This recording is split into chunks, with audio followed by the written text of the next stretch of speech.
treating the Arab population as a whole, the Palestinian population as a whole, as an inferior race.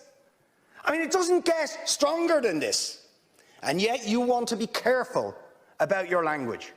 You're happy to correctly use the most strong and robust language to describe the crimes against humanity of Vladimir Putin, but you will not use the same strength of language when it comes to describing Israel's treatment of the Palestinians, when it is now being documented and detailed by two of the most respected human rights organisations in the world, and indeed has been alleged by dozens and dozens of non-governmental organisations, and to be honest, anybody who looks honestly at the decades of brutal, inhumane persecution of the Palestinians, successive assaults on Gaza, the annexation of their land and territory, the systematic application of apartheid rules, you don't want to even use the word apartheid.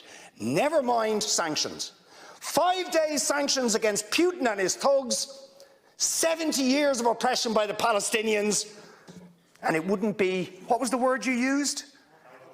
It wouldn't be helpful to impose sanctions.